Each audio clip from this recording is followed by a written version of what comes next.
अवतारों की धरा, त्योहारों की धरा, ऋषियों की धरा, संतों और पावन ग्रंथों की धरा, अपनी मातृधरा भारत को नमन।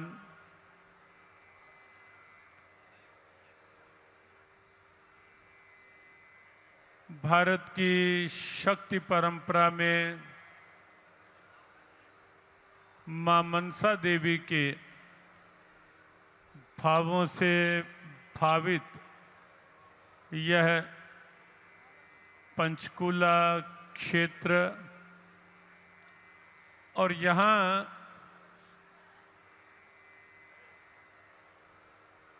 पिछले 4 दिनों से चल रही दिव्य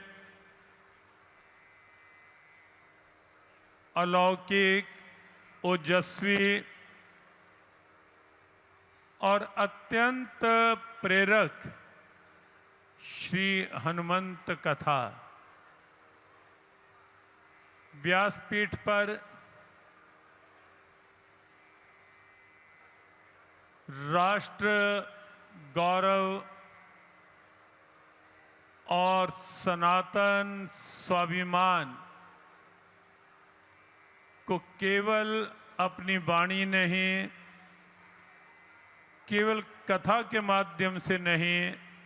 अपितु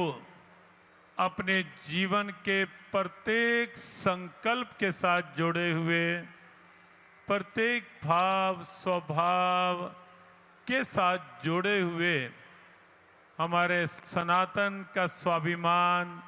राष्ट्र का गौरव, श्रद्धेय आदरणीय हमारे अत्यंत स्नेही पूज्य बागेश्वर धाम सरकार धीरेन्द्र कृष्ण शास्त्री जी और यहाँ उपस्थित हमारे दक्षिण पार्श्व में साथ ही विराजित पूज्य स्वामी संपूर्णानंद जी महाराज और सभी पूज्य संत जन, सबके प्रति वंदन। श्री हनुमान जी महाराज की कथा सहज सामान्य रूप से लगभग आप सब परिचित भी हैं। कहीं न कहीं श्री हनुमान चालीसा पाठ भी सब करते ही हैं और श्री हनुमान जी महाराज के मुख्य मुख्य भावों का भी लगभग अध्ययन या श्रवण के रूप में सबको ज्ञान है ही। लेकिन हमें लगता है कि यह जो 5 दिन की कथा का आयोजन है, ये आयोजन हनुमान जी महाराज के ऐसे दिव्य भावों को एक व्यापक प्रेरणा बनाने के लिए है कि राम काज कीने बिनो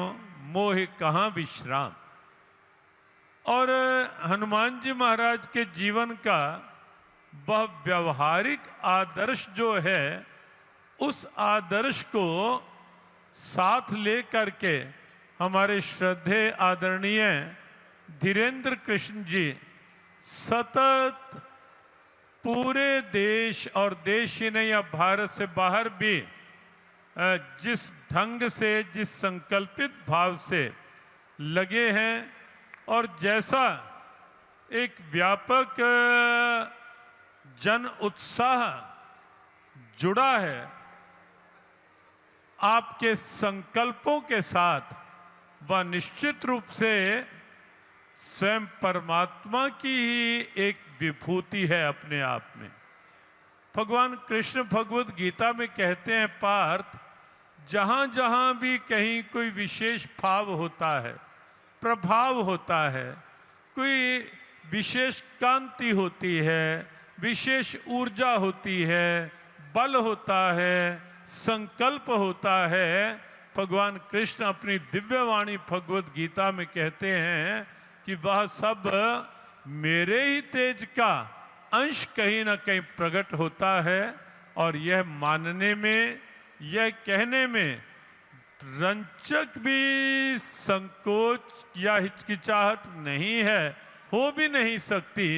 कि इस समय सनातन स्वाभिमान को पूरे विश्व तक एक गौरवशाली ढंग से मुखरित करने के लिए स्वयं परमात्मा ने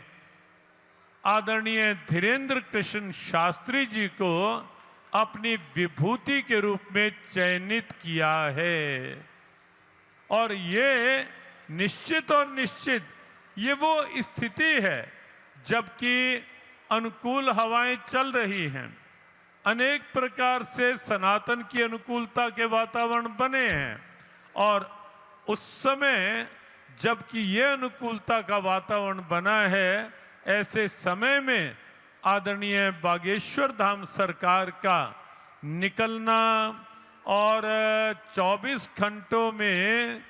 20-20 घंटे तक लगातार संकल्पित भाव से आगे बढ़ते रहना, ये निश्चित रूप से हम सब के लिए भी एक गौरव का विषय है, एक प्रेरणा का विषय है। आज केवल एक बात और कहते हुए कि यहाँ मंच पर जहाँ इस क्षेत्र के अनेक प्रमुख संत यहाँ उपस्थित हैं, हरियाणा से, पंजाब से, वहीं पश्चिमी बंगाल से हमारे कुछ, महाराज जी एक बार पश्चिमी बंगाल से एक बार जरा सभी की करतल ध्वनि, क्योंकि बंगाल विशेष इस समय हमारा केंद्र है कि वहाँ का सनातन स्वाभिमान जगे। और पश्चिमी बंगाल से ये पूज्य संत यहाँ उपस्थित हैं, पूज्य स्वामी प्रदीप्तानंद जी महाराज, जिनके संकल्प जो पश्चिम बंगाल में मुखरित हुए, उससे देखते हुए परसों ही भारत सरकार ने आपको पद्मश्री के सम्मान से गौरवान्वित किया है, पूज्य स्वामी प्रदीप्तानंद जी महाराज। देखने में बिल्कुल सहज, लेकिन वहां बिल्कुल शांति के साथ क्रांति की एक सुदृढ़ आवाज है इस समय आप पश्चिम बंगाल में। और साथ ही पूज्य निर्गुणानंद ब्रह्मचारी जी महाराज और बंधु गौरव जी महाराज और जगत आरती हरदास अभी 15 दिन बंगाल सरकार ने कहीं अंदर भी बंद करके रखा, लेकिन तो भी संकल्प कमजोर नहीं हुए। और एक बात पिछले 2 वर्षों से एक प्रयास हो रहा है, 2023 में आप सब ने मिलकर के कलकत्ता में एक साथ 1 लाख गीता पाठ का आयोजन किया और 1,37,000 लोगों ने गीता पाठ इकट्ठे ग्राउंड में बैठकर किया। पिछले साल बांग्लादेश के बॉर्डर पर सिलीगुड़ी के पास फिर एक साथ 1 लाख गीता पाठ का आह्वान किया और 1,27,000 लोगों की रजिस्ट्रेशन और मिलकर गीता पाठ हुए। और इस बार गीता जयंती पर एक साथ 5 लाख गीता पाठ कलकत्ता में हों, ऐसा आपने संकल्प लिया है बंगाल की धरा से। और पश्चिम बंगाल, उड़ीसा, आसपास के सब एक एक संत को संपर्क किया जा रहा है। आज उसी की योजना के लिए यहाँ हमारे पास बैठे थे और श्रद्धेय बागेश्वर धाम सरकार की स्वीकृति भी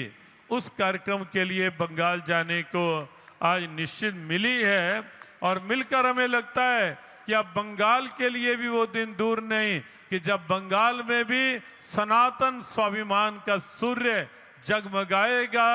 गीता पाठ के माध्यम से और आदरणीय बागेश्वर धाम सरकार की उपस्थिति के माध्यम से। पुनश्च सभी पूज्य संतों के प्रति वंदन, व्यासपीठ को नमन और आप सबकी उत्साहपूर्ण उपस्थिति को नमन और शुभेच्छा, मंगल कामना। ओम शम। और तरुण भंडारी जी के लिए विशेष शुभकामना, जिन्होंने